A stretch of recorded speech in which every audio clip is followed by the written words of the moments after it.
यहाँ से स्टार्ट करेंगे PT 365 का जो मैगजीन है हमारी, इसमें सोशल इशू का देखेंगे, सोशल इशू का पार्ट नंबर 2, ठीक है। जो हमारी सामाजिक मुद्दे है इसका पार्ट नंबर 2 देखेंगे और टॉपिक नंबर 3 से स्टार्ट करेंगे, ठीक है। जैसे कि यहाँ पर देख रहे हो, जो भी यहाँ पर इसका करंट अफेयर्स का अप्रैल से अक्टूबर तक 2024 तक है, ठीक है। और भी जो आएगा करीब 3 मंथ का एक और मैगजीन आएगा भी, राइट। तो वो भी आपको जो रहेगा वो कवर कराऊंगा, ठीक है। और भी जो 4-5 मैगजीन रह चुकी हैं वो मैं आपको कवर करा चुका हूँ पहले, राइट। तो आप जाकर टेलीग्राम पे देख सकते हो या फिर यूट्यूब पे भी देख सकते हो, वहाँ पे आपको लिंक मिल जाएगा, राइट। तो यहाँ से देखो, पहला टॉपिक मैं आपको कवर कर चुका था यहाँ से, ठीक है। दूसरा टॉपिक जो बचा है ये भी हो चुका था, ठीक है। अब तीसरा यहाँ से मुझे करना है, कौन सा? अन्य सुबेद समूह और यहाँ से हमारा जो शिक्षा है ये, ठीक है। और देखते हैं, ये दोनों पूरे करेंगे और अगर पाँचवें के लिए हमें टाइम मिलेगा तो पाँचवा भी करा देंगे, ठीक है। कोशिश करेंगे पाँचवा भी खत्म कर दूँ, ठीक है। तो स्वास्थ्य भी खत्म करेंगे और आपका जो बच्चों से संबंधित जो मुद्दे हैं तो मैं करा चुका था। और यहाँ से जो हमारा अन्य सुबेद समूह है और शिक्षा, ठीक है, ये तीनों मैं अभी आपको यहाँ पे कवर कर देता हूँ, ठीक है। तो स्टार्ट करते हैं, देखते हैं यहाँ से स्टार्ट करते हैं। अन्य सुबेद जो समूह है यहाँ से इसको देखते हैं क्या यहाँ पर टॉपिक हमारे अंदर के सब टॉपिक हैं। यहाँ पर देखो दिव्यांगजन, ठीक है, जो हमारा दिव्यांगजन दे रखा है उसके बारे में पर सब टॉपिक है हमारा, ठीक है। अन्य सुबेद समूह को लेके यहाँ पे देखो, दिव्यांगता प्रमाण पत्र के आवेदन के लिए आवश्यक दस्तावेज क्या होती है? पहचान पत्र, नवीनतम तस्वीर 6 माह से अधिक पुरानी नहीं है और आधार कार्ड यहाँ पर आपका लगेगा, ठीक है। जो हमारे जो दिव्यांग हैं उनके लिए प्रमाण पत्र के लिए यहाँ पर पूछ रहा है। ये न्यूज़ में क्यों था? क्योंकि हमारे केंद्रीय सामाजिक और न्याय अधिकारिता मंत्रालय द्वारा दिव्यांगजन अधिकार अधिनियम 2016 के तहत दिव्यांगजन अधिकार संशोधन 2024 यहाँ पर नियम अधिसूचित किया गया था, ठीक है। रंग आधारित यूनिक डिसेबिलिटी जो हमारी है, आइडेंटिफिकेशन कार्ड, UID या स्वलंबन कार्ड, ठीक है। ये क्या होगा? सफ़ेद 40% से कम दिव्यांग के लिए यहाँ पर ये होगा, ठीक है। पीला क्या होगा? 40 से 80% भी दिव्यांगता होगी। और जो नीला होगा ये हमारा 80% या उससे अधिक के लिए होगा। तो तीनों की आपकी कंडीशन याद रखनी है। आपसे क्वेश्चन ऐसे ही पूछ सकता है कि जो हमारे दिव्यांगजन थे उनके लिए जो कार्ड बनते थे, ठीक है, उनके लिए पीला कार्ड होता था। जो 40% से कम दिव्यांग होते उनके लिए, ठीक है। तो ये आपका सफ़ेद की बात कर रहे हैं, राइट। तो इससे करके आपको ये याद रखना है पॉइंट। आगे देखते हैं, यहाँ से जारी करने वाला प्राधिकारी दिव्यांगता प्रमाण पत्र केवल एक चिकित्सा प्राधिकारी के जिला स्तर पर अनुसूचित सक्षम चिकित्सा प्राधिकारी जारी कर सकता है। इसी आवेदक की निवास प्रमाण पत्र उल्लिखित निवास जो हमारे जिले हैं उसके भीतर ही जारी कर सकते हैं। यानी कि आप जिले के बाहर रहे हो, यहाँ पर रह रहे हो, आप रह रहे हो कहीं और बनवा के कहीं और रहो, ठीक है। तो जो जिले के अंदर ही यहाँ रह रहे हो तो वही यहाँ पर आपका वैलिड होगा, वही बना सकता है, ठीक है। आगे क्या है? दिव्यांगता प्रमाण पत्र जारी करने हेतु समय नए नियम के तहत ये अवधि 1 माह से बढ़ाकर 3 माह कर दी गई है, ठीक है। आवेदन की समाप्ति हेतु एक नया यहाँ पे आपको खंड होगा, ठीक है, एक नया खंड। यदि किसी आवेदन पर 2 साल से अधिक समय या कोई निर्णय नहीं लिया गया तो उसे रद्द या निष्क्रिय कर दिया जाएगा, राइट। आगे देखते हैं, ऐसी स्थिति में आवेदक को फिर से आवेदन करना होगा या प्राधिकारी संपर्क करना होगा, ठीक है। तो दिव्यांगजन की परिभाषा क्या? दिव्यांगता किसी व्यक्ति के दीर्घकालिक शारीरिक, मानसिक, बौद्धिक और या संवेदनशील कमजोरी को दर्शाती है। इस कमजोरी के कारण दिव्यांगजन को अनेक बाधाओं का सामना करना पड़ता है जो समाज में दूसरे व्यक्ति के समान उनकी पूर्ण और प्रभावी भागीदारी को बाधित करता है, ठीक है। कुल आबादी में दिव्यांगजनों का हिस्सा 2.21% है जनगणना 2011 के अनुसार। आपसे बोलेगा जनगणना 2011 के अनुसार जो हमारी दिव्यांगजन है वो 5% से अधिक है, ठीक है। तो ये याद रखना है आपको। ये 2% से अधिक बोल देगा, ठीक है। 2% से अधिक बोलेगा तो हमारा करेक्ट हो जाएगा क्योंकि 2.21 है, ठीक है। 5% से अधिक बोलेगा तो हमारा गलत हो जाएगा ये। अगला है, सभी PWD में 69% ग्रामीण क्षेत्रों में रहते हैं, जबकि सभी PWD जो हैं इसमें से बुजुर्ग 21% है, ठीक है। ये भी आपको याद रखना है। आगे क्या है? दिव्यांगजन अधिकार हमारा जो अधिनियम 2016 है, ये उद्देश्य क्या है इसका? इसका उद्देश्य है कि अधिनियम का उद्देश्य हमारा ये सुनिश्चित करता है कि दिव्यांगजन गरिमा के साथ बिना किसी भेदभाव के और समान अवसरों के साथ यहाँ पर अपना जीवन व्यतीत करे, ठीक है। इस अधिनियम को दिव्यांगजन अधिकारों पर संयुक्त राष्ट्र जो विषय है उसको प्रभावी बनाने के लिए अधिनियमित यहाँ किया गया था, राइट। भारत इस अभिसमय का हस्ताक्षरकर्ता देश है, ठीक है। भारत क्या इसका हस्ताक्षरकर्ता जो कंट्री है ये होगा। प्रशासित क्या होगा? ये केंद्रीय सामाजिक न्याय और अधिकारिता मंत्रालय के तहत यहाँ पर प्रशासित किया जाएगा। RPWD अधिनियम के मुख्य प्रावधानों पर एक नज़र। दिव्यांगजन को मान्यता, दिव्यांगजन अधिकार अधिनियम 2016 से 21 प्रकार के जो निःशुल्क हमारे नियोक्ता है उसकी निःशुल्कता, ठीक है, निःशक्तताओं या दिव्यांगताओं की पहचान की गई है जिसमें एसिड हमले से पीड़ित, बौद्धिक दिव्यांगता, मानसिक बीमारी आदि को यहाँ पर शामिल किया। मतलब देखो 16 में 21 प्रकार के दिव्यांगताओं को यहाँ पर शामिल किया। मतलब जैसे 21 टाइप से आप अगर ये हो तो आप दिव्यांग माने जाओगे। जैसे कि यहाँ पर कुछ दे रखे, हमले से पीड़ित, बौद्धिक या दिव्यांगता या बीमारी से हमारी मानसिक बीमारी उसको लेकर, ठीक है। तो आपको यहाँ पर ये देख सकते हो किसको लेकर यहाँ पे बताया गया है, राइट। आगे हमारा टॉपिक यहाँ से इसी में दिव्यांगजनों के लिए अधिकारों की सूची, क्या अधिकार की सूची हो सकती है इसमें। ये सरकार की जिम्मेदारी है कि दिव्यांगजनों को समानता, गरिमा, सम्मान के साथ जीवन जीने का अधिकार प्राप्त हो, ठीक है। दूसरा, ये उत्पीड़न, क्रूरता, अमानवीय व्यवहार, हिंसा, शोषण आदि सुरक्षा प्राप्त करने के अधिकार हैं, ठीक है। अन्य अधिकारों के मामले जैसे कि हमारे घर और परिवार का अधिकार, प्रजनन का अधिकार, ठीक है, मतदान का अधिकार, संपत्ति और स्वामित्व का अधिकार और विरासत का अधिकार यहाँ पर इनको प्राप्त होता है, ठीक है। ये सभी इनके जो होते हैं इतने अधिकार दिए जाते हैं। आगे यहाँ पर है बेंचमार्क दिव्यांगजन का। इनका अर्थ होता है कि उस व्यक्ति से जो कम 40% निर्दिष्ट जो दिव्यांगता होती है, जैसा कि प्रमाण पत्र हमारे जो प्राधिकारी हैं उसमें यह प्रमाणित किया जाता है। ऐसी दिव्यांगता विशिष्ट वाले जो शब्द हैं इसके परिभाषित यहाँ पर हो सकते हैं और नहीं भी हो सकते हैं, ठीक है। ये आपसे पॉइंट नहीं पूछेगा, ठीक है, ये वाला। आगे क्या है, बेंचमार्क दिव्यांगता से ग्रसित व्यक्तियों के लिए प्रावधान, 6 से 18 वर्ष की आयु के लोगों के लिए निःशुल्क शिक्षा अधिकार यहाँ पर प्रावधान किया गया है। साथ ही सरकारी अथवा सरकार द्वारा सहायता प्राप्त उच्चतर हमारे जो शैक्षणिक संस्थान होते हैं उसमें कम से कम 5% आरक्षण यहाँ पर प्रदान किया जाए। सरकारी नौकरियों में कम से कम 4% आरक्षण इनको दिया जाएगा। सरकार निजी क्षेत्र नियोक्ता को यह सुनिश्चित करने के लिए प्रोत्साहित करती है कि उनकी कार्यबल में कम से कम 5% दिव्यांग व्यक्ति यहाँ पर शामिल हों, ठीक है। ये भी आपको देखना कितने परसेंट यहाँ पर जो गवर्नमेंट है वो चाहती है कि जो निजी क्षेत्र में जो नियोक्ता हैं वो चाहते हैं कि कितने परसेंट यहाँ पर हमारे दिव्यांग व्यक्ति शामिल हो, ठीक है। आगे देखते हो,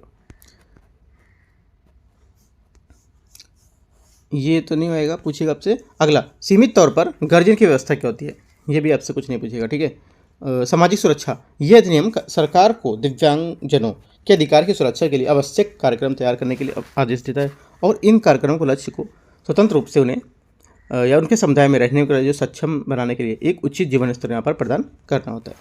आगे देखते हैं, अधिनियम के प्रभावी यहाँ पर कुछ क्रियान्वयन के लिए प्रावधान किए गए हैं, जैसे कि सलाहकार बोर्ड है तो इसमें विशेष न्यायालय बनाया गया है, ठीक है। जो हमारे विनियामक निकाय है वो बनाए गए, वित्तीय सहायता की दी गई है और मुख्य यहाँ पे आयुक्त और आयुक्त है वो यहाँ पर इसके बनाए गए हैं, ठीक है। इसको लेकर हमारे सलाहकार बोर्ड, ठीक है। यहाँ पे देखो आपके स्टेटमेंट अंतर पूछ रहा है, नीति और विधान और यहाँ पे योजनाएं, राइट। निःशक्त व्यक्ति के लिए राष्ट्रीय नीति 2006, इनके लिए जो निःशक्त जन है उनके लिए यहाँ पर 1995 के लिए यहाँ पर बनाया गया था। ये भारतीय पुनर्वास परिषद 1992 में, ये सुगम भारत अभियान, इस अभियान को 2015 में शुरू किया गया था, ठीक है। तो दो ही सिर्फ आपके यहाँ पर थोड़ा सा सही है जो आपको पढ़ देने की, नीति और विधान में क्या अंतर है और योजनाओं में क्या अंतर होता है, सिर्फ 2 पॉइंट आपको यहाँ पे याद रखने हैं। ये क्या होते हैं, ये व्यक्ति जो निःशक्त व्यक्ति होते हैं इनकी राष्ट्रीय नीति 2006, ये 1995 और ये राष्ट्रीय कानून है, और ये क्या है, ये जो हमारे कानून हो गई 1992 के तहत यहाँ पर स्टार्ट किए गए थे। ये कब किए थे, 2015 में। आगे देखते हैं, भारत निम्नलिखित राष्ट्रीय पहलों का भी हस्ताक्षर करता है, जैसे कि एशिया प्रशांत में दिव्यांगजन के लिए अधिकार को वास्तविक बनाने हेतु एंचियोन स्ट्रेटजी जो है हमारी, ठीक है, एंचियोन स्ट्रेटजी, इसका भी यहाँ पर भारत ने अपनाया है, राइट। एशिया प्रशांत क्षेत्र में दिव्यांगजन की जो हमारी पूर्ण भागीदारी इसकी समानता पर भी घोषणा की है, 1992 में बीजिंग में अपनाई गई थी इसको लेकर, ठीक है। बीवाको मिलेनियम फ्रेमवर्क, ये फ्रेमवर्क एक समावेशी, बाधा मुक्त और अधिकार जो समाज आधारित यहाँ पर दिशा उसको काम कर रहा है, ठीक है। जो आपसे पूछ सकता है कि जो बीवाको मिलेनियम फ्रेमवर्क है ये किसके तहत काम करता है, ये क्या है, ठीक है। तो इंपॉर्टेंट है, आप पढ़ सकते हो, ये तीनों पॉइंट यहाँ पे इंपॉर्टेंट है भारत के लिए, यहाँ पर जो हस्ताक्षर करता है ये। आगे देखते हैं, संबंधित सुर्खियाँ, दिव्यांग जो व्यक्ति हैं उसके अधिकारों पर संयुक्त राष्ट्र कन्वेंशन, ये नहीं पूछेगा, ये थोड़ा सा इंपॉर्टेंट है, इसको देख लेते हैं। UNCRPD, ठीक है। UNCRPD मतलब क्या होता है, दिव्यांग व्यक्तियों के अधिकार का जो हमारा संयुक्त राष्ट्र कन्वेंशन है ये, इसके बारे में। इसे 2006 में न्यूयॉर्क में अपनाया गया था और ये 2008 में लागू हो गया था। उद्देश्य क्या होता है, जो दिव्यांगजन होते हैं उनसे सभी मानवाधिकार और उनकी जो मूल स्वतंत्रता है उसके रूप में यहाँ पर उसके लिए पूर्ण समान जो उपयोग है उसको बढ़ावा देना, उन्हें संरक्षित करना और उनको सुनिश्चित करना कि साथ ही क्या है जो दिव्यांग है उनकी गरिमा को बढ़ावा मिलता रहे, ठीक है, बढ़ावा देना। आगे, दिव्यांगजनों को वैसे लोग शामिल होते हैं जो चिरकालिक शारीरिक, मानसिक, बौद्धिक और संवेदी जो हमारे दिव्यांगता से पीड़ित हैं। पक्षकार इसके भारत सहित 164 हस्ताक्षर करता देश हैं, ठीक है।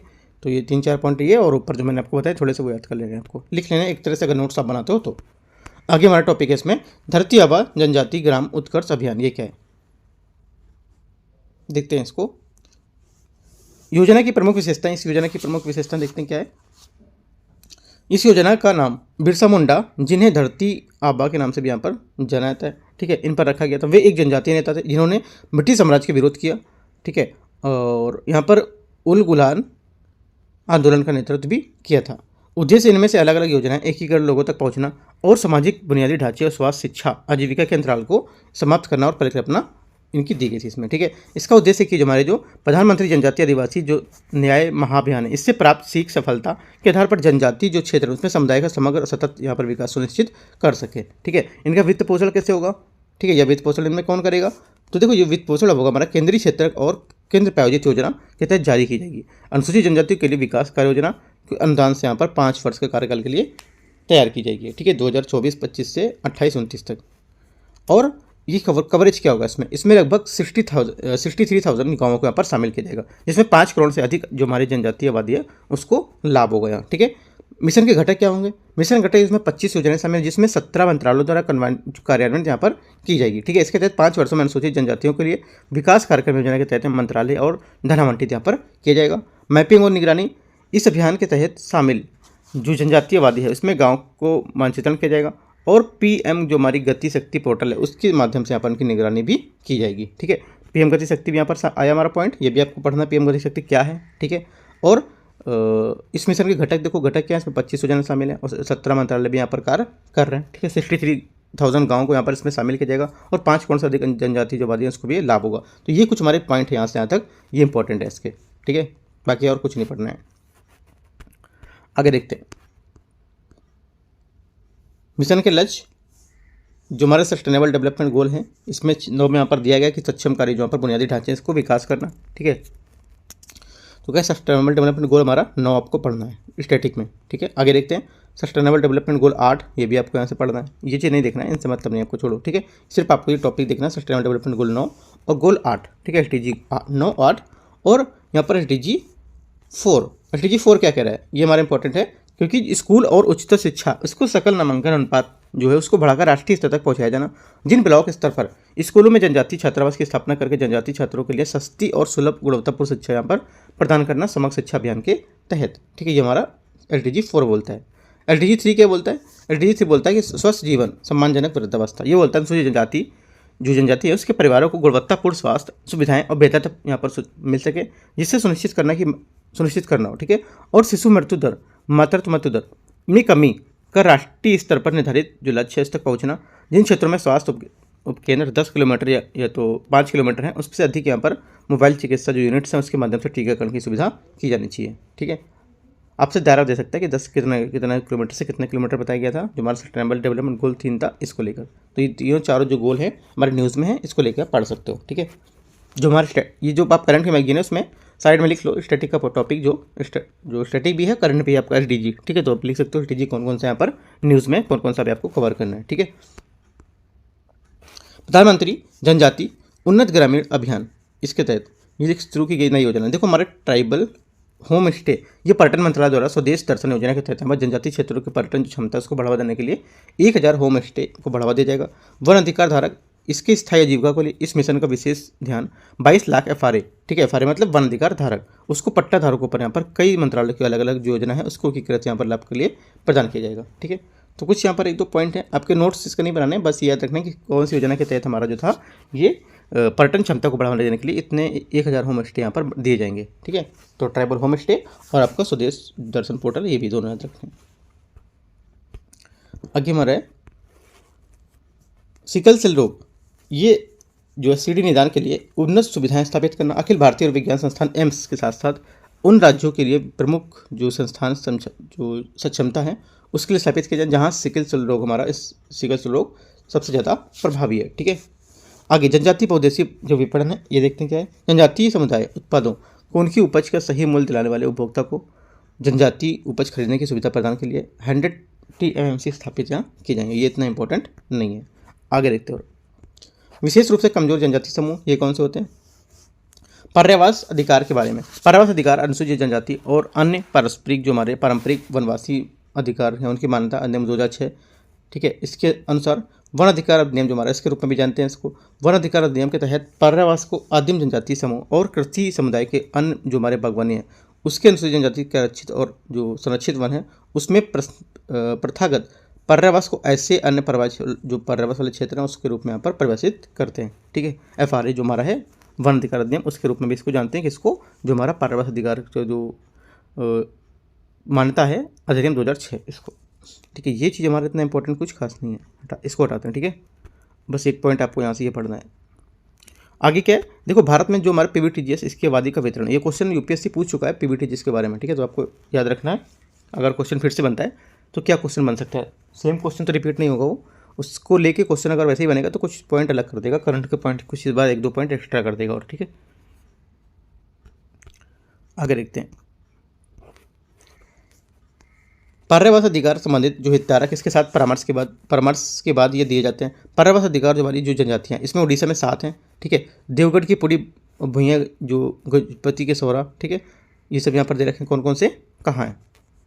आगे मध्य प्रदेश में भारिया जनजाति, छत्तीसगढ़ के जो कमार है और बैगा, महाराष्ट्र में माडिया, ठीक है, जो गोंड है, ये सब तो यहाँ पर पर्यावास अधिकार वाली जनजातियाँ हैं वो सब यहाँ दे रखी हैं। विशेष रूप से कमजोर जनजाति जो हमारे यहाँ PBTGS के बारे में, तो इनकी क्या होती है, देखो हमारा जो विशेष रूप से जो कमजोर होते हैं इनको क्या बोलते हैं PBTGS यहाँ पे बारे में।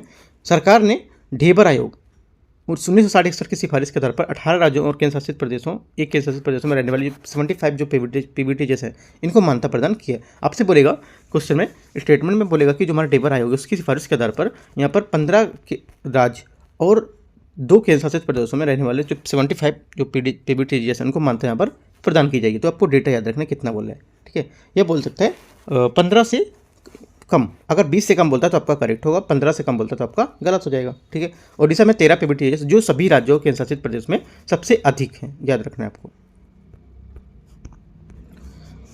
PBTGS की पहचान के लिए निम्नलिखित मानदंड, क्या मानदंड होने चाहिए, यहाँ पर वन आधारित आजीविका, ठीक है, कृषि पूर्व यहाँ पर युग का औद्योगिक स्तर, राइट, घटती या स्थिर आबादी, साक्षरता का निम्न स्तर तथा आर्थिक पिछड़ापन, ये हमारे क्या है PBTGS की पहचान के लिए मानदंड होते हैं। आप जब कम माने जाओगे जब आप ये मानदंड को पूरा करोगे। ठीक है, विशेष रूप से कमजोर जो जनजातीय समूह हैं इनके विकास की योजना है। ठीक है, इसका उद्देश्य क्या है, इसका उद्देश्य है कि जो हमारी केंद्र प्रायोजित योजना होगी है, ठीक है, इसके तहत 100% वित्त पोषण अनुदान सहायता पूंजीगत पर संपत्ति के निर्माण के रूप में यहाँ पर केंद्रीय सहायता दी जाएगी। राइट, आगे इस योजना के तहत शिक्षा, आवास, कृषि विकास और सामुदायिक जो परिसंपत्ति उसके निर्माण के माध्यम से उस संरचना को मजबूत करने के लिए बिजली आपूर्ति के उद्देश्य से ऊर्जा की गैर जो पारंपरिक स्रोत उसकी स्थापना करने और सामाजिक सुरक्षा जैसी गतिविधि उसको राज्यों को यहाँ पर केंद्र शासित जो प्रदेश उसमें सहायता यहाँ पर प्रदान करेगा ये। ठीक है, आगे ये पॉइंट हमारा इंपॉर्टेंट, अलग अलग राज्यों में PBTGS की संख्या जो जनसंख्या रैंकिंग है उसके 2001 के हिसाब से छत्तीसगढ़ प्लस मध्य प्रदेश और जो हमारा महाराष्ट्र है और झारखंड, ये हमारा शीर्ष 3 हैं जो अलग अलग राज्यों के लिए PBTGS की जनसंख्या रैंकिंग को बता रहे हैं। विमुक्त जनजातियाँ क्या होती है, देखते हैं इनके बारे में। देखते हैं यहाँ से मामले में उजागर के, यहाँ पर इधर से स्टार्ट होता है। सुप्रीम कोर्ट ने जेलों में जाति आधारित जो भेदभाव उसको असंवैधानिक यहाँ पर करार दिया। कोर्ट के अनुसार ये व्यवस्था संविधान के अनुच्छेद 14, 15 और 17, 21, 23 का उल्लंघन करती है। जो हमारी जाति भेदभाव आधारित जो असंवैधानिक है उसको करार दिया। ये जो जातियाँ होती हैं इनको लेकर भेदभाव करते हैं। ठीक है, इसको लेकर यहाँ पे क्या घुमंतु और अर्ध जो घुमंतु जनजातियाँ उसके बारे में देखो। सभी घुमंतु जनजातियाँ गैर अधिसूचित जनजातियाँ होती हैं। ठीक है, गैर अधिसूचित जनजातियाँ नहीं होती हैं, लेकिन सभी DNT मतलब क्या होगा, जो गैर सूचित जनजातियाँ हैं घुमंतु जनजातियाँ होती हैं। ये पॉइंट आपको याद रखना, सभी घुमंतु जनजातियाँ गैर अनुसूचित जनजातियाँ नहीं होती, लेकिन सभी जो गैर अनुसूचित जनजातियाँ हैं वो घुमंतु जनजातियाँ हो सकती हैं। राइट, इंपॉर्टेंट पॉइंट है, याद रखना। ये अपोजिट करके पूछ सकता है घुमा के। ठीक है, घुमंतु और अर्ध घुमंतु ऐसे सामाजिक समूह हैं जो अपनी आजीविका के लिए आमतौर पर बदलते मौसम के अनुरूप एक स्थान दूसरे स्थान तक यहाँ पर भ्रमण करते रहते हैं। ठीक है, 3 प्रकार के घुमंतु समुदाय होते हैं हमारे। एक तो पक्षियों और जानवरों के शिकारी को जो ट्रैपर हैं और खेटक आदि के लिए। ठीक है, कोंडा चड्डी जो हमारे चंचल के लिए। देहाती समुदाय उसके लिए यहाँ पर हमारे पारदी, गुज्जर, बंजारा, भीलकुरवा, मधुरा। ठीक है, ये हमारे इसमें आ गए। और जो यहाँ पर फेरी वाले बोल रहे हैं, ठीक है, फेरी वाले जो भाई अब क्या है, भाग बताते हैं, बताने वाले। और कहानीकार, कालाबाज, नर्तक जो होते हैं, नाटककार होते हैं, ये सब क्या है, घुमंतु हमारे समूह में देखे जाते हैं। ठीक है, आपसे बोलेगा क्वेश्चन में कि जो हमारे भाग बताना, कहानीकार करना और कालाबाज नर्तक है, नाटककार जो होते हैं, ये हमारे देहाती समुदाय को जो हमारी जनजाति है उसको बताते हैं। ठीक है, तो क्या होगा, ये बताते हैं हमारे फेरी वाले जो जनजाति है उनको, घुमंतु समूह को। ठीक है, आगे देखते हैं।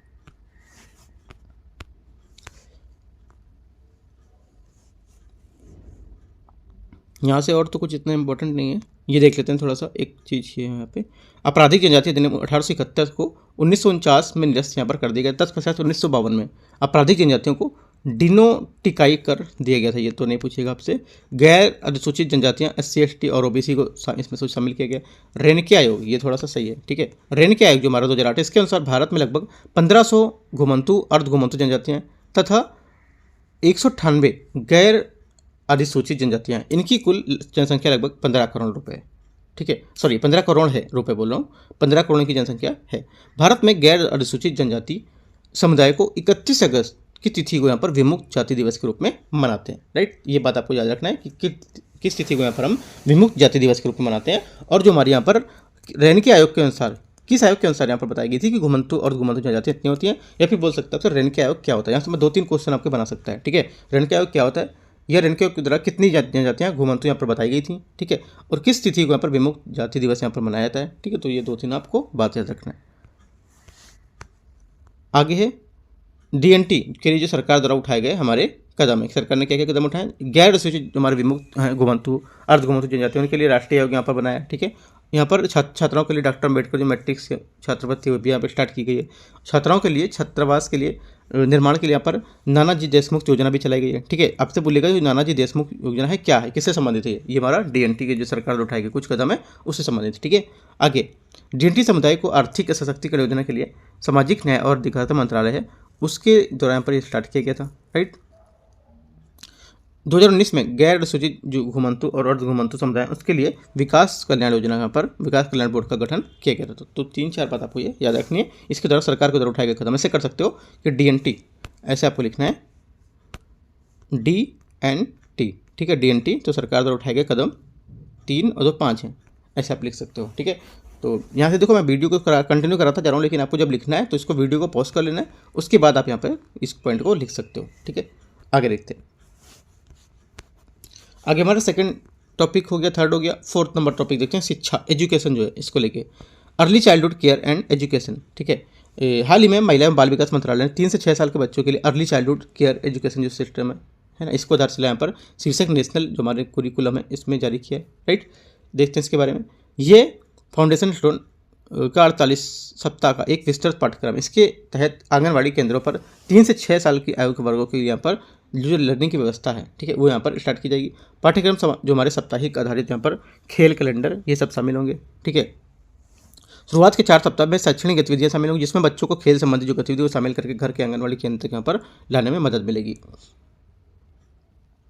अगला है अगले 36 सप्ताह में जो हमारे अन्वेषण है, खेल, बातचीत, रचना, प्रशंसा, चिंतन आदि यहाँ पर बताए जाएंगे। ठीक है, इसमें कहानी सुनाना, कविता पढ़ना और कला शिल्प जैसी गतिविधि वो यहाँ पर शामिल की जाएंगी इसको। ठीक है, आगे अंतिम जो हमारे जो 8 सप्ताह रहेंगे उसमें वर्कशीट और बच्चों की जो प्रदर्शन है उसमें अवलोकन के साथ साथ पिछले सप्ताह की जो सीख है उसको दोहराया जाएगा और उसको सुदृढ़ किया जाएगा। ठीक है, ये राज्यों के लिए अपने स्वयं की प्रकृति के अनुरूप पाठ्यक्रम तैयार करने के लिए एक आधार पर रूप में काम करेगा और साथ ही बच्चों की स्कूली शिक्षा के बाद में चुनौतियों को निपटने के लिए समाधान के रूप में भी काम करेगा। ठीक है, आधारशिला क्या होगी इनकी, देखो इनकी आधारशिला होगी हमारा EC और CE पंचकोश की अवधारणा यहाँ पर इस पर आधारित होगी, जो एक तो शारीरिक विकास होगा, ठीक है, प्राणिक हमारा जो विकास होगा ये भी यहाँ पर, राइट, उसके बाद मानसिक विकास होगा, बौद्धिक विकास होगा और चैतिक यहाँ पर चैतसिक विकास होगा। तो यहाँ पर इतने यहाँ पर पंचकोशिक जो हमारे अवधारणा है ये पर आधारित होगी। हमारी 5 कुछ बिंदु दे रखे हैं यहाँ पर। प्रारंभिक जो वर्षों हैं उसमें पढ़ना लिखना और बच्चों के लिए जो पढ़ने के लिए यहाँ पर उभरते कौशल है उसके प्रिंट जो अवेयरनेस उसके चित्र कैसे जो चित्र हैं उसके साथ साथ यहाँ पर इनको दिखाना और ध्यान इन पर केंद्रित करना। ठीक है, लर्निंग सकारात्मक माहौल यहाँ पर जो होगा ये कैसा होगा ये आपको नहीं देखना है, इतना इंपॉर्टेंट नहीं है ये। ठीक है, आगे देखते हैं। आंगनवाड़ी केंद्रों में सीखने लर्निंग की जो विविधतापूर्ण पद्धति है उसको अपनाना आंगनवाड़ी शिक्षकों के लिए यहाँ पर महत्वपूर्ण होगा। कम आयु से ही लैंगिक समानता सुनिश्चित करना और महत्वपूर्ण है, क्योंकि लैंगिक भेदभाव की शुरुआत में और उसे आत्मसात करने की प्रक्रिया में बच्चों में कम आयु में ही शुरू हो जाती है, जिससे ये बच्चों की जो अवधारणा है उसकी आकांक्षाओं पर व्यवहार और जो है उसको ये प्रभावित करता है। राइट, ये हमको कब से स्टार्ट कर देनी चाहिए यहाँ पर ये बताया गया है। आगे देखते हो, आगे यहाँ पर है early childhood care and education ECCE भारतीय जो यहाँ पर संदर्भ में अब जो अर्ली चाइल्डहुड केयर है एजुकेशन, ठीक है, ये आमतौर पर एक जन्म से लेकर 8 वर्ष तक के जो बच्चे उसकी देखभाल के लिए शिक्षा के रूप में परिभाषित किया जाता है। ये मस्तिष्क का 85% विकास 6 वर्ष की आयु से पहले हो जाता है, ठीक है। तो आपको इस टाइम पे यहाँ पर इस वजह से बोलते हैं कि इतना यहाँ पर जो लोगों के तेज समानता के तहत यहाँ पर इसको बताया जाना चाहिए, ठीक है। अनुच्छेद 45 ये सभी बालक और 14 वर्ष की आयु से पूरी करने तक निःशुल्क जो शिक्षा है या निःशुल्क यहाँ पर जो है उपबंध यहाँ पर करेगा। इसको निःशुल्क शनिवार शिक्षा बाल शिक्षा अधिकार जो हमारा अधिनियम है RTE राइट टू एजुकेशन, इसको लेकर यहाँ पर ये 2009 के तहत इसमें प्रावधान किया गया कि अनुचित प्राधिकरण प्री स्कूल परीक्षा जो होती है इसके लिए आवश्यक व्यवस्था कर रहा है। भारत सरकार ने 2013 में national early childhood care education ECCE अपनाया था।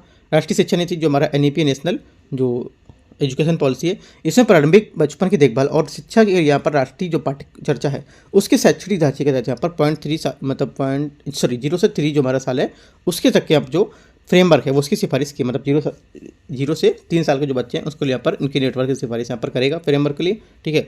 इनके लिए national curriculum framework for foundation stage, इसके लिए यहाँ पर जो संस्थागत दिशा निर्देश हैं वो क्या है 3 से 6 साल तक के लिए वो जारी किए जाएंगे, राइट, इनके आयु समूह को बढ़ावा देने के लिए। आगे देखते हैं जो हमारे ECCE के लिए कुछ शर्त हैं पहल यहाँ पर, ठीक है। क्या भारत में की गई कुछ पहले, जैसे कि मिशन शक्ति चलाया गया था इनको लेकर, ठीक है। आगे सक्षम आंगनबाड़ी पोषण 2.0 चलाया गया था। एकीकृत बाल विकास योजना जो विकास सेवा है ये चलाई गई थी, ठीक है। और वैश्विक पहले क्या चलाई गई थी, यूनेस्को ने प्रारंभिक बालावस्था के लिए वैश्विक भागीदारी की रणनीति यहाँ पर स्टार्ट की थी और बाल अधिकारों कन्वेंशन में यहाँ पर स्टार्ट किया गया था, ठीक है। आगे देखते हैं ये जो हमारे भारत में की गई पहले हैं ये थोड़ा सा आपको याद रखना तीनों। आगे है ये तो इतना इंपॉर्टेंट टॉपिक नहीं है, इसके जो इंपॉर्टेंट हमारे पॉइंट होंगे सिर्फ इस पॉइंट को ही देखेंगे, ठीक है। पूरे टॉपिक को यहाँ से स्टार्ट नहीं करेंगे। सब पूरा इसमें वही दिया रखा है जो हमारा अर्ली चाइल्डहुड उसके बारे में यहाँ पर दे रखा है। ECS जो हमारा है इसकी क्या होता है, ECS हमारा अर्ली चाइल्डहुड जो स्टिमुलेशन होता है, ठीक है। ये क्या होता है, इसको उद्देश्य क्या होते हैं देख सकते हो, ये थोड़ा सा सही है। स्तनपान टीकाकरण आदि के जरिए बच्चे का स्वास्थ्य का विकास सुनिश्चित करना, ठीक है। बच्चे को इसने मूल्यवान सुरक्षित और महसूस कराकर उसे विश्वास की भावनात्मक सुरक्षा विकसित करना, ठीक है। बच्चे की बौद्धिक जिज्ञासा को भी प्रोत्साहित करना और बच्चे से बात करके उससे सामने पढ़कर सुनाकर और गाकर उसकी भाषा का विकास करना, ठीक है। वो बात को समझे, ठीक है। ये बच्चे और पर्याप्त में मांसपेशी जो समन्वय होते हैं उसको बेसिक मोटर स्किल सिखाना, जैसे कि उठना बैठना दौड़ना आदि ये सब चीज़ें यहाँ पर उसको विकसित करना, ये हमारे क्या होंगे ECS के उद्देश्य होंगे। आपसे बोल सकता है क्वेश्चन में कि अर्ली चाइल्डहुड जो हमारा स्टिमुलेशन उसके बारे में आपको विचार करना है। पहला स्टेटमेंट ये बोलेगा इसका उद्देश्य यहाँ पर है कि जो बच्चे हैं उनमें पर्याप्त मांसपेशी समन्वय के लिए इनको मोटर स्किल सिखाना, जैसे कि साइकिल चलाना, ठीक है, और उनको दौड़ना सिखाना। ये तो क्या होगा हमारा गलत हो जाएगा, साइकिल चलाना यहाँ पर नहीं शामिल है, मोटर स्किल को लेकर सही नहीं कि साइकिल चलाना है, ठीक है। उठना दौड़ना और बैठना सीखना ये चीज़ें हैं, ठीक है। तो आपको याद रखनी कौन सा होगा। सेकंड पॉइंट ये भी पूछ सकते हैं यहाँ से कि इसमें दिव्यांग बच्चों को भी शामिल करने के लिए स्क्रीनिंग टूल जो आयु निर्धारण प्रक्रिया है वो भी शामिल की जाएगी, ठीक है। तो ये हमारा करेक्ट हो जाएगा, पहला गलत था। तो ये दोनों पॉइंट आपके यहाँ पर काफ़ी इंपॉर्टेंट है, एक ये। आगे देखते हो भारत में उच्चतर शिक्षा जो थी हायर एजुकेशन इन इंडिया, इसमें देखो भारत में उच्चतर शिक्षा ये 18 से 23 वर्ष की आयु की उच्चतर शिक्षा में GER में 14 से 15 में 23.7% था जो 21-22 में बढ़कर 28.4% हो गया है। महिला GER जो है हमारा GER मतलब जो यहाँ से हमारा जो शिक्षा के लिए स्थिति पूछ रहा है वो, ठीक है। इसमें 2014 से 15 के बीच में 22.9% था और 21-22 में बढ़कर 28.5% हो गया है, राइट। आगे देखते हैं जो हमारे उच्चतर शिक्षा है उसके लिए NEP की मुख्य विशेषता क्या है, नेशनल हमारे जो नेशनल जो हमारी एजुकेशन पॉलिसी उसकी विशेषता क्या है। स्नातक डिग्री 3 या 4 साल की अवधि होगी इसमें, ठीक है। इसमें अवधि में के भीतर हमारे जो यथोचित प्रमाण पत्र है उसके साथ कई यहाँ पर विकल्प उपलब्ध होंगे, ठीक है। पहले वर्ष की समाप्ति के बाद सर्टिफिकेट, दूसरे वर्ष की समाप्ति पर डिप्लोमा और तीसरे वर्ष समाप्ति के बाद स्नातक की डिग्री यहाँ पर दी जाएगी, सब यहाँ पर बताया गया। चौथे वर्ष की समाप्ति के बाद स्नातक की डिग्री के साथ साथ ऑनर्स डिग्री यहाँ पर प्रदान की जाएगी, राइट। आगे देखते हैं इसके देखो फ्रेमवर्क क्या हो सकते हैं, इस संगठन के फ्रेमवर्क क्या हो सकते हैं। नेशनल रिसर्च फाउंडेशन जो है जो हमारा है इसने पूरे देश में अनुसंधान और नवाचार को बढ़ाने के लिए प्रसारित करने के लिए काम करेगा और राष्ट्रीय शैक्षणिक जो हमारी प्रौद्योगिकी है उसको लेकर भी यहाँ पर स्थापना को लेकर ऐसे मंच के रूप में काम करेगा जहां प्रौद्योगिकी को जो उपयोग है उस पर विचारों को आदान प्रदान कर सके, ठीक है। ये आपसे नहीं पूछेगा। आगे देखते हैं उच्चतर शिक्षा के लिए नई जो हमारी शिक्षा नीति है 2020 है। देखो वर्ष 2030 तक प्रत्येक जिले या जिले के निकट कम से कम एक बड़े भविष्य उच्चतर शिक्षा संस्थान की स्थापना करना। 2035 तक सभी यहाँ पर जो अधिकार बोर्ड गवर्नर्स हैं उसको लेकर स्वयं संस्थान में इस रूप में स्थापित करना। 2040 तक सभी शैक्षिक संस्थान में बहुविषयक संस्थान के रूप में स्थापित करना इसे, ठीक है। 50% करना किसको, यहाँ पर जो व्यावसायिक शिक्षा है, उच्चतर शिक्षा है, इसको नामांकन के लिए इसका जो रेशियो है ये 2035 तक 50% करना है। वर्ष 2025 तक स्कूल में जो शिक्षा प्रणाली इसके माध्यम से कम 50% शिक्षार्थी को वहाँ पर व्यावसायिक शिक्षा यहाँ पर प्रदान की जाएगी। आपसे क्वेश्चन पूछ सकता है जो हमारी उच्चतर शिक्षा श्रेणी है उसके बारे में 2020 की नीति के बारे में निम्नलिखित तथ्यों पर विचार करना। पहला स्टेटमेंट, वर्ष 2028 तक स्कूल के उच्चतर शिक्षा प्रणाली के माध्यम से कम 50% शिक्षार्थियों को जो व्यावसायिक शिक्षा प्रदान की जाएगी, तो गलत हो जाएगा। कब, कितना, 2025 तक ही दे रखा है, राइट। सेकंड स्टेटमेंट कैसे, सेकंड पूछ सकता है वर्ष 2035 तक, ठीक है, 2035 तक सभी उच्चतर जो शैक्षणिक संस्थान है इसमें बहुविषयक संस्थान के रूप में स्थापित किया जाएगा। तो कितना होगा, 2040 तक होगा, यहाँ पे 35 नहीं होगा, ये स्टेटमेंट दे रहा है यहाँ पे। तो ये तीनों बातें आपको याद रखने का, कैसे क्वेश्चन पूछ सकते हैं। अनुसंधान नेशनल रिसर्च फाउंडेशन, ठीक है, ये देखते हैं ये हमारा कहाँ से इंपॉर्टेंट है, इसको स्टार्ट करते हैं, ठीक है। पूरा यहाँ से नहीं पढ़ेंगे, जो हमारे एग्जाम के लिए सिर्फ इंपॉर्टेंट है वो देखो। उत्पत्ति ANRF अधिनियम 2023 है, इसके तहत हमारा क्या है, जो हमारा अनुसंधान नेशनल रिसर्च फाउंडेशन है 2023 स्थापित किया गया था। इसमें पूर्ववर्ती विज्ञान इंजीनियरिंग अनुसंधान बोर्ड का यहाँ पर विलय कर दिया गया, राइट। इससे इसका उद्देश्य क्या होगा, राष्ट्रीय शिक्षा नीति की सिफारिश के अनुसार पूरे देश में अनुसंधान और नवाचार संस्कृति के समर्थन का विकास करना और इसे प्रोत्साहन करना शामिल होगा, ठीक है।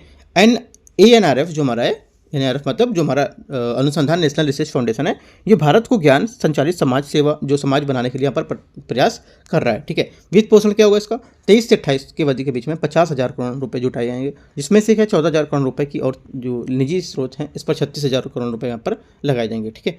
कब से कब तक की टाइम पीरियड आपको याद रखना है, और इतना 1,000 करोड़ रुपए, ये दो बात आपको याद रखनी है, एक ये और एक उसका उद्देश्य क्या होगा, राइट। गवर्नेंस कौन करेगा इसको, प्रशासनिक विभाग, विज्ञान और प्रौद्योगिकी विभाग, department of science and technology. आपसे बोलेगा इसको गवर्नेंस जो होगा हमारा, ये मिनिस्ट्री ऑफ जो एजुकेशन पॉलिसी है वो इसके द्वारा की जाएगी। तो क्या ये गलत हो जाएगा, हमारा कौन करेगा, department of science and technology, DST। और गवर्नेंस शासी बोर्ड क्या होगा, पदेन अध्यक्ष हमारे इसके प्रधानमंत्री होंगे। आपसे बोलेगा इसका दो अध्यक्ष हो, जो पदेन अध्यक्ष होगा, ये जो राष्ट्रीय शिक्षा नीति है उसको अध्यक्ष यहाँ पर इसका होगा, ठीक है। तो क्या गलत हो जाएगा। आगे पदेन उपाध्यक्ष कौन होगा, केंद्रीय विज्ञान प्रौद्योगिकी और शिक्षा मंत्री यहाँ पर हो सकते हैं। और इसका कार्यकारी परिषद कौन हो सकता है, अध्यक्ष भारत सरकार के जो हमारे प्रधान वैधानिक सलाहकार ये हो सकते हैं। तो काफ़ी इंपॉर्टेंट हमारा ये वाला पॉइंट है, गवर्नेंस जो कर रहा है ये, और वित्त पोषण भी हमने आपको बताया, वो दो पॉइंट आप ऊपर कर सकते हो। आगे नेशनल इंस्टीट्यूशन रैंकिंग फ्रेमवर्क, ये क्या है देखते हैं इसको, क्या इंपॉर्टेंट हमारे लिए। इसे 2015 में लॉन्च किया गया था, ठीक है। इसकी उत्पत्ति देश भर के जो शैक्षणिक संस्थान इसकी रैंकिंग के लिए एक पद्धति का फ्रेमवर्क तैयार करते हैं। रैंकिंग के 5 पैरामीटर्स हैं, ठीक है। जो 5 हमारे पैरामीटर्स हैं, ये लर्निंग, शिक्षा, ठीक है, शिक्षण संस्थान और अनुसंधान पेशेवर में अभ्यास, स्नातक, आउटकम, आउटरीच, इंक्लूसिविटी तथा परसेप्शन जो होंगे उसके लिए यहाँ पर ये पैरामीटर बताए गए हैं, ठीक है, जो हमारे 5 हैं। NIRF जो फ्रेमवर्क है हमारा, ठीक है, NIRF मतलब हमारा जो नेशनल इंस्टीट्यूशन रैंकिंग फ्रेमवर्क है, इसके कुछ हमारे फ्रेमवर्क, जैसे कि हमारा इंडिया रैंकिंग में नवाचार इनोवेशन को रैंकिंग को एकीकरण किया गया इसमें, ठीक है। हमारी जो कार्यान्वयन एजेंसी होगी वो कौन सी होगी, जो INFL BNIT जो हमारी गांधीनगर केंद्र है, इसका यहाँ पर प्रत्यायन बोर्ड ये देखेगा इसकी कार्यान्वयन एजेंसी को, ठीक है, के रूप में। राष्ट्रीय प्रत्यायन बोर्ड NBA जो है, इसके शैक्षणिक जो हमारा संस्थान है, इसमें इंजीनियरिंग व प्रौद्योगिकी जो प्रबंधन, फार्मेसी, वास्तुकला संबंधित जो विषय होगा, इसमें डिप्लोमा के स्तर तक स्नातकोत्तर स्तर के जो कार्यक्रम है उसकी गुणवत्ता यहाँ पर शिक्षा शामिल करने का आकलन करेगा, ठीक है। तो ये देखो, ये बोर्ड इतना इंपॉर्टेंट नहीं है जितना इंपॉर्टेंट हमारा ऊपर के 3 ये इंपॉर्टेंट है, ठीक है। आगे देखते हैं वर्ष 2024 की रैंकिंग, ये थोड़ा सा इंपॉर्टेंट है। ये क्या है देखते हो, ये रैंकिंग के लिए अतिरिक्त श्रेणियाँ जैसे कि मुक्त विश्वविद्यालय, राज्य सरकारी विश्वविद्यालय और कौशल विश्वविद्यालय, ठीक है। IIT मद्रास छठी बार 2019 से देश का सर्वश्रेष्ठ शिक्षण संस्थान घोषित किया गया है। IISc बेंगलोर ने लगातार 9वीं बार यहाँ पर विश्वविद्यालय श्रेणी में शीर्ष रैंक हासिल किया है। काफ़ी इंपॉर्टेंट पॉइंट है, तीनों याद रखना है, जिन पे 2024 की रैंकिंग दी गई थी यहाँ, ठीक है। आगे देखते हैं, और आगे यहाँ पर हमारा इंपॉर्टेंट क्या है इसको देखते हैं। यहाँ पर देखो, एक ये है QS वर्ल्ड यूनिवर्सिटी रैंकिंग्स, ये हमारा इंपॉर्टेंट है, ठीक है। ये क्या है, WUR 2025 से इसे कॉकरेली, ठीक है, कॉकरेली साइमंड्स QS द्वारा यहाँ पर क्या है जारी किया जाता है। ये रैंकिंग निम्न में से 9 प्रदर्शन संकेतक पर आधारित होती है। जैसे भारतीय प्रौद्योगिकी जो हमारा संस्थान बॉम्बे, वो 11वें स्थान 118वें स्थान पर रहा था इसमें, ठीक है। तो तीनों पॉइंट याद रखना। ये यूनिवर्सिटी इम्पैक्ट प्रभाव रैंकिंग 2024 क्या होगी, ये THE, ठीक है, THE है उसके द्वारा यहाँ पर ये जो रैंकिंग है वो निकाली जाएगी, राइट। ये उन विश्वविद्यालयों की पहचान करता है जो संयुक्त राष्ट्र के विविध हमारे सतत विकास लक्ष्य है SDG उसमें उत्कृष्टता प्राप्त करते हैं वो, ठीक है, वो यहाँ पर इसकी रैंकिंग प्रदान करेगा। शीर्ष वाला जो हमारा रैंक रहेगा भारतीय विश्वविद्यालय अमृता विश्वविद्यालय विद्यापीठ जो रैंक है ये, इसमें कौन सी क्या इसकी रैंक है ये 81 रैंक, ठीक है। शीर्ष जो भारतीय विश्वविद्यालय उसको समग्र तालिका में सर्वाधिक संस्थान वाले भारत में इसमें भारत में 96 संस्थान शामिल हैं, ठीक है। इसको लेकर यहाँ पर सर्वाधिक जो हमारे संस्थान होंगे भारत में और कितने 96 है, ठीक है। और जो अच्छी रैंक आई है वो किसकी आई है अमृता विश्व विद्यापीठम 81 रैंक, ठीक है। ये शीर्ष रैंक हमारी इसकी देखी गई है। आगे देखते हैं तो इसका देखो ये जो पॉइंट हमारा है यूनिवर्सिटी इम्पैक्ट वाला था रैंकिंग प्रभाव, ये आप लिख सकते हो, और एक आप कह सकते हो QS जो हमारा यूनिवर्सिटी रैंकिंग सही है। ये दोनों आपके यहाँ पर इंपॉर्टेंट पॉइंट हैं, ठीक है। आगे देखते हैं यहाँ पर बोला है जो विदेशी विश्वविद्यालय हैं उसके लिए भारत में कैंपस क्या है, राइट। तो इसमें इंपॉर्टेंट कुछ देखते हैं पॉइंट हमारा क्या हो सकता है पेपर में। यहाँ से देखो आपसे इतना इस वाले को लेकर क्वेश्चन में आपसे कुछ पूछेगा नहीं यहाँ से, ठीक है, क्योंकि इतना कुछ खास इंपॉर्टेंट यहाँ पे नहीं दे रखा है, ठीक है। तो इस टॉपिक को यहाँ से हटाते हैं, आगे देखते हैं। आगे हमारा टॉपिक स्टार्ट होता है, काफ़ी इंपॉर्टेंट है स्वास्थ्य, ठीक है। स्वास्थ्य हमारा जो है हेल्थ, जो UPSC है हेल्थ को लेके काफ़ी क्वेश्चन पूछता है, ठीक है। तो आप ये देखो एक ये हेल्थ से और एक आपका इन्वायरमेंट में भी हेल्थ को लेकर कुछ टॉपिक दिया होगा, ठीक है।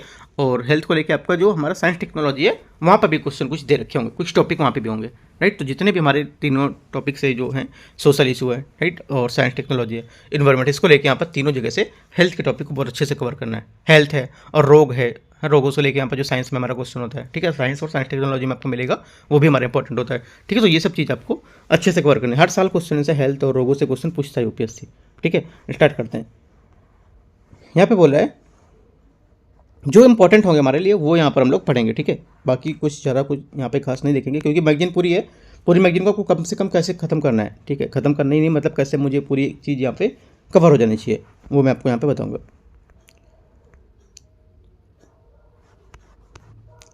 यहाँ से 5.1 में कुछ देखो इतना खास इंपॉर्टेंट नहीं दे रखा है, ठीक है। तो इसको मैं हटाता हूँ, आगे देखते हैं। राष्ट्रीय स्वास्थ्य जो लेखा अनुमान है इसको लेकर देखो यहाँ पर ये है राष्ट्रीय स्वास्थ्य लेखा जो अनुमान है, हमारा स्वास्थ्य और परिवार कल्याण मंत्रालय जो है इसने 2013-14 में हर साल राष्ट्रीय स्वास्थ्य लेखा जो है उसमें अनुमान जारी किया है, ठीक है। इसलिए है कि भारत में NHA विचार जो स्वास्थ्य नीति है 2002 में प्रस्तुत की गई थी। NHA अनुमान राष्ट्रीय स्वास्थ्य लेखा तकनीकी सचिवालय ने भारत के NHA संचालन की जो समिति है उसके और विशेषज्ञ समूह के रूप में यहाँ पर इसका मार्गदर्शन से तैयार किया है, राइट। भारत की स्वास्थ्य जो प्रणाली उसके यहाँ पर कुछ देख सकते हैं पॉइंट यहाँ पर बताया गया है कि विविध स्रोतों से धन कैसे एकत्र किया जाए, उन्हें स्वास्थ्य जो सेवा क्षेत्र है कैसे यहाँ पर उनको लगाया जाए, ठीक है, स्वास्थ्य सेवा का उपयोग कैसे इनको किया जाए।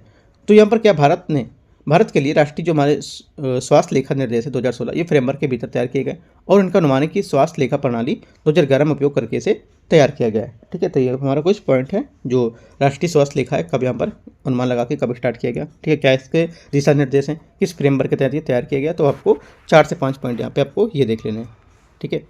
आगे देखते हैं। स्वास्थ्य जो हमारी लेखा प्रणाली है ये क्या है, ये स्वास्थ्य लेखा प्रणाली जो है स्वास्थ्य लेखा को तैयार करता है, ठीक है, और एक वैश्विक मानक फ्रेमवर्क है। ये प्रणाली अलग अलग देशों में स्वास्थ्य जो व्यय है उसके अनुमानों की तुलना करने में सहायता प्रदान करती है। ये प्रणाली स्वास्थ्य व्यय को 3 आयाम में जैसे उपभोक्ता प्रावधान, ठीक है, उपभोक्ता प्रावधान और वित्त पोषण जो हमारे अनुसार वर्गीकृत करने के लिए एक मानक यहाँ पर प्रदान करती है। ये आर्थिक सहयोग विकास जो संगठन है OECD उसकी और विश्व स्वास्थ्य संगठन WHO और यूरोप स्टेट के बीच में संयुक्त सहयोग का परिणाम माना जाएगा, ठीक है, ये आपको याद रखना है। आगे देखते हैं। भारत के लिए राष्ट्रीय स्वास्थ्य लेखा जो है अनुमान ये क्या है इसका बिंदु देखते हैं। यहाँ पर देखो सकल घरेलू उत्पाद GDP और प्रति व्यक्ति आय के प्रतिशत के रूप में कुल स्वास्थ्य जो व्यय है हमारा ये कितना होगा ये बताया गया। कुल हमारा जो स्वास्थ्य व्यय है इसमें बाहरी निधि और सरकारी निजी जो स्रोत है उसमें द्वारा किए गए वर्तमान जो पूंजीगत व्यय ये शामिल होंगे, ठीक है। इसमें से 17-18 के बाद से जो हमारा 21-22 की जो प्रवृत्ति थी उसमें क्या देखा जाएगा, इसमें देखा गया कि सकल घरेलू उत्पाद में प्रतिशत के रूप में कुल स्वास्थ्य में 3.31% बढ़कर 3.83% हो गया, मतलब बढ़ गया है कब से 17-18 से 21-22 के बीच में सकल घरेलू उत्पाद का प्रतिशत बढ़ा हुआ है, ठीक है। आपसे पूछेगा क्वेश्चन कि राष्ट्रीय स्वास्थ्य लेखा में जो है हमारे उसके बारे में ये 2017-18 के बाद से सकल घरेलू उत्पाद का जो प्रतिशत है उसमें गिरावट की दर्ज की गई है, ये गिरावट दर्ज की गई है, ठीक है। सेकंड पॉइंट यहाँ से पूछेगा सकल घरेलू उत्पाद जो GDP है ये प्रति व्यक्ति आय के हिसाब से ये सरकारी और निजी दोनों द्वारा यहाँ पर जो वर्तमान पूंजीगत है उसमें व्यय शामिल करेगा। ठीक है, तो ये स्टेटमेंट हमारा करेक्ट हो जाएगा। सेकंड वाला यहाँ पर दे रखा है, पहला वाला आपका गलत हो जाएगा क्योंकि बढ़ा है 3.83 हो गया है। आगे, प्रति व्यक्ति कुल स्वास्थ्य आय कितना हुआ है, व्यय कितना हुआ है, यहाँ पर 4,297 रुपये से बढ़कर 6,602 रुपये यहाँ पर हो गया है। ठीक है, तो ये आपको याद रखना है। कुल स्वास्थ्य व्यय के प्रतिशत के रूप में बताया गया है, तो यहाँ ये देख सकते हो ये 40% से बढ़कर 48% हो गया है। कुल हमारा स्वास्थ्य व्यय है इसमें। ठीक है, ये दोनों पॉइंट ऊपर के आपको पढ़ने हैं। कुल स्वास्थ्य व्यय के लिए प्रतिशत के रूप में हमारा जो वर्तमान स्वास्थ्य व्यय है ये क्या होगा, ये हमारा 88% से घटकर 87% हो गया है। ठीक है, तो ये हमारा घटा है क्या, जो हमारा स्वास्थ्य व्यय है इसके प्रतिशत के रूप में अगर हम वर्तमान स्वास्थ्य देखेंगे तो क्या हुआ, ये 88% से घटकर हमारा 87% हो गया है। राइट, आगे देखते हैं। कुल स्वास्थ्य व्यय के प्रतिशत के रूप में स्वास्थ्य देखभाल पर अपनी जेब पर होने वाला खर्च कितना है, खर्च यहाँ पर क्या है, खर्च हमारा जो यहाँ पर घटकर 39 हो गया, ये भी हमारा जो खर्च यहाँ पर घटा हुआ है। ठीक है, कुल स्वास्थ्य के जो हमारा है इसको लेकर प्रतिशत के रूप में स्वास्थ्य सामाजिक सुरक्षा पर व्यय कितना हुआ है, सामाजिक सुरक्षा को लेकर घटकर 8.7% हो गया। ठीक है, ये क्या है, घटा हुआ है। घटे हुए को नीचे एरो करके दिखा सकते हो आप। ठीक है, कुल स्वास्थ्य जो प्रतिशत उसके रूप में निजी स्वास्थ्य बीमा में क्या हुआ है, निजी स्वास्थ्य बीमा में ये बढ़कर 7.4%। ये चीज़ इंपॉर्टेंट है, ये वाला निजी क्षेत्र में, और जो हमारा सामाजिक सुरक्षा है इसको लेके भी। ठीक है, अलग अलग लिख सकते हो। सामाजिक सुरक्षा को लेकर क्या है, घटा है। ठीक है, बीमा व्यय को लेकर क्या है, ये बढ़ा हुआ है। राइट, और यहाँ पर क्या था, स्वास्थ्य व्यय को लेकर क्या हुआ है वर्तमान में, ये हो जेब से होने वाले खर्च में क्या हुआ है, तो वो चीज़ सब आप अपने अलग अलग पॉइंट यहाँ पर लिख सकते हो। सिर्फ इतना पॉइंट नोट करना है, पूरे नोट नहीं करने हैं। ठीक है, जो मैं बता रहा हूँ। आगे, कुल स्वास्थ्य व्यय में प्रतिशत के रूप में स्वास्थ्य व्यय और दाता जो अनुदान है उसको लेकर यहाँ पर क्या है, उसमें भी यहाँ पर बढ़ा हुआ है। ठीक है, तो कैसे क्वेश्चन पूछ सकते हैं, मैंने आपको ऊपर बताया। इच्छा मृत्यु क्या है, देखो हाल ही में कर्नाटक सरकार ने असाध्य बीमारी से पीड़ित मरीजों को सम्मान के साथ मरने का अधिकार दिया है। ये निर्देश लागू करने वाला कर्नाटक देश का दूसरा राज्य, पहला राज्य हमारा केरल है। ठीक है, आगे ये क्या है, असाध्य बीमारी की परिभाषा दी गई, साथ ही क्या जीवन रक्षक उपचार है उसके वापस लेने की शर्तें उसको विवरण यहाँ पर दिया गया इसमें। ठीक है, कॉमन कॉज यहाँ पर जो बनाम भारत संघ मामले उसमें सुप्रीम कोर्ट ने निर्धारित प्रक्रिया का अनुपालन किया और एलएचटी के प्रस्ताव को यहाँ पर निर्णय देने के लिए प्राथमिक चिकित्सा बोर्ड का यहाँ पर और माध्यमिक चिकित्सा बोर्ड के गठन का प्रावधान भी किया है। ठीक है, कम से कम दोनों में क्या है, 3 सदस्य यहाँ पर शामिल होते हैं। एलएचटी प्रस्तावों को प्राथमिक चिकित्सा बोर्ड सदस्य की जो सर्वसम्मति होती है उसको स्वीकार किया जाना चाहिए, साथ ही माध्यमिक चिकित्सकीय बोर्ड को यहाँ पर मान्यता भी देनी चाहिए। ठीक है, क्लिनिकल एथिक्स कमेटी का इसका गठन अस्पताल द्वारा ऑडिट, निरीक्षण, संघर्ष और समाधान के लिए यहाँ पर किया जाता है। राइट, क्वेश्चन आपसे कैसे पूछ सकते हैं, क्वेश्चन पूछेगा हाल ही में जो भी यहाँ पर कर्नाटक सरकार ने जो निर्णय लागू किया कि अपने आप से क्या है जो मरने का, ठीक है, मरने का जो आत्मसम्मान मतलब सम्मान से मरने का अधिकार जो दिया है, ये कर्नाटक पहला राज्य बना हुआ है। तो क्या गलत हो जाएगा, हमारा दूसरा है, पहला आपका केरल है। ठीक है, एक पॉइंट और पूछ सकते हैं ऐसे कि जो इसमें हमारे सदस्य होंगे, जो हमारे प्राथमिक चिकित्सा बोर्ड के सदस्य होंगे, इसमें 3 मेंबर शामिल होंगे। ठीक है, तो हमारा पहला सही गलत था, दूसरा आपका ऐसे सही होगा क्योंकि यहाँ पर 3 मेंबर शामिल होंगे। तीसरा स्टेटमेंट यहाँ से पूछ सकता है, क्लिनिकल एथिक्स कमेटी जो होगी इसका गठन अस्पताल द्वारा ऑडिट, निरीक्षण और संघर्ष समाधान के लिए यहाँ पर किया जाएगा। ये भी हमारा करेक्ट हो जाएगा। ठीक है, तो ये कुछ पॉइंट आपसे पूछ सकता है 3, बाकी 3 ही 4 पॉइंट इंपॉर्टेंट है, पूरे इंपॉर्टेंट ये नहीं है। इच्छा मृत्यु के बारे में कुछ दे रखा है। इच्छा मृत्यु का अर्थ है किसी रोगी के जीवन को जानबूझकर समाप्त करना जिसे उसे असहनीय पीड़ा और लाइलाज बीमारी से मुक्ति मिल सके। ठीक है, मुक्ति मिल सके।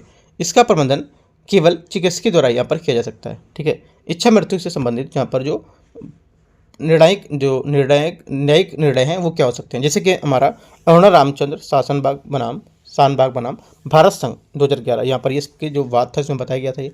ठीक है, और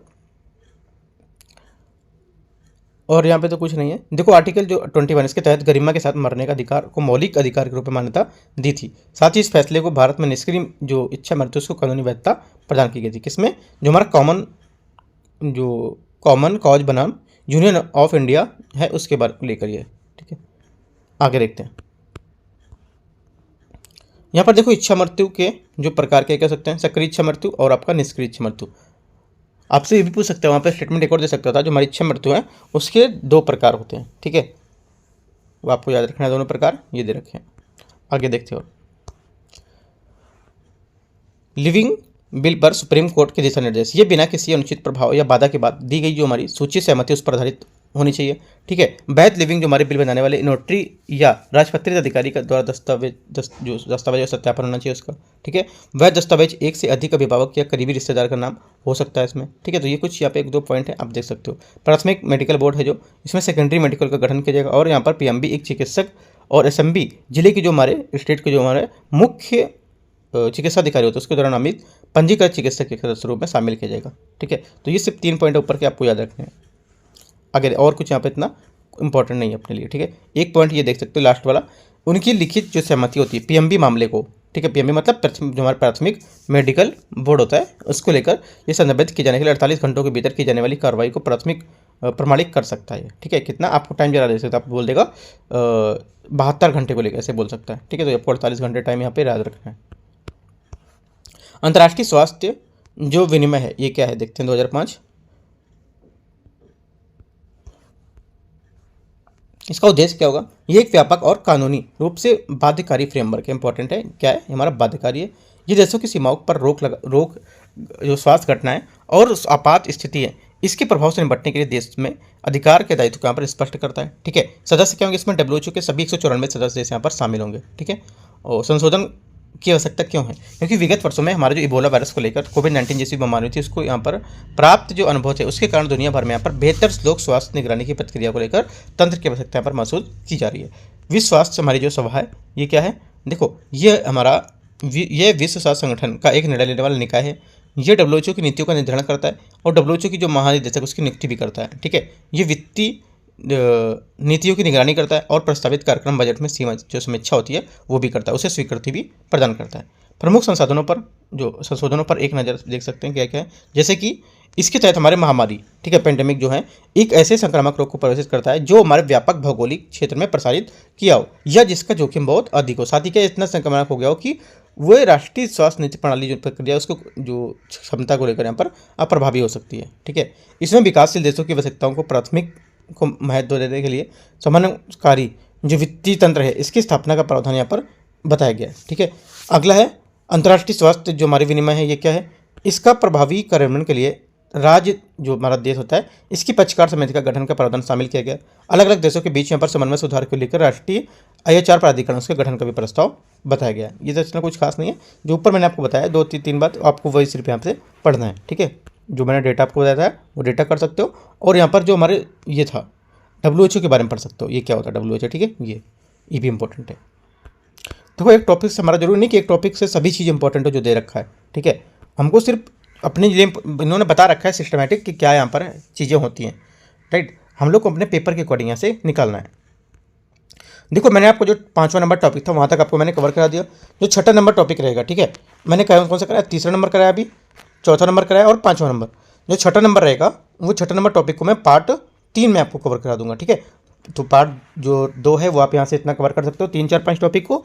6ठे टॉपिक को स्टार्ट करेंगे पार्ट नंबर 3 से। और जो हमारा देखो एक बात और बताओ, यहाँ पे जो हमारा चल रहा है अभी डेली का टारगेट चल रहा है। ठीक है, डेली टारगेट DT चल रहा है। इसमें अभी मैंने कुछ संशोधन किया है, जैसे कि अभी मैंने वोटिंग भी कराई थी टेलीग्राम पर कि कौन कौन सा यहाँ पर डेली का पूछे जाना चाहिए। तो ज़्यादातर लोगों ने ये बोला है उसमें कि 2 सब्जेक्ट अभी स्टार्ट किए जाएँ, एक तो पॉलिटिव ज्योग्राफी, ठीक है, उस पर प्लस एक करंट अफेयर्स का 1-2 टॉपिक होना चाहिए और एक हमारा मैप का क्वेश्चन होना चाहिए। ठीक है, अभी तक हम लोग क्या करते हैं PT65 और यहाँ पर CSET भी ऐड करके चल रहे थे, तो उसको भी मैं कुछ टाइम के लिए हटा रहा हूँ। राइट, कुछ टाइम बाद से वो स्टार्ट करूँगा अभी। राइट, ठीक है, बाकी जो हमारा डेली टारगेट 7 है डे, आज वो आएगा, 6 नंबर तक ऑलरेडी हो चुका है। ठीक है, तो आप अगर नहीं जुड़े हो डेली के टारगेट से आप जुड़ सकते हो, एकदम फ्री है, कोई आपको पैसे चार्जेस नहीं देना है। यूट्यूब पर रोज़ सुबह 8 बजे से यहाँ पे स्टार्ट हो जाता है। आज का टारगेट भी आपको दे दिया जाएगा, तो आप वहाँ पे जाकर पूरे दिन में अपने टारगेट को कवर कर सकते हो। एक एक चीज़ बताई दी क्या चीज़ आपको इंपॉर्टेंट है इस साल के लिए 2025 में एग्जाम देने के लिए, कौन सा टॉपिक आपको कहाँ से पढ़ना है ये भी मैं आपको यहाँ से बता देता हूँ। ठीक है, तो देख सकते हो टारगेट डेली का, और अपना यहाँ पे जो आगे का रणनीति है पढ़ने का अच्छा सा बना सकते हो, एक फ्रेमवर्क। राइट, कुछ डाउट रहता है आप नीचे कमेंट में पूछ सकते हो, या तो आप टेलीग्राम चैनल में भी पूछ सकते हो। Right, all the best, thank you.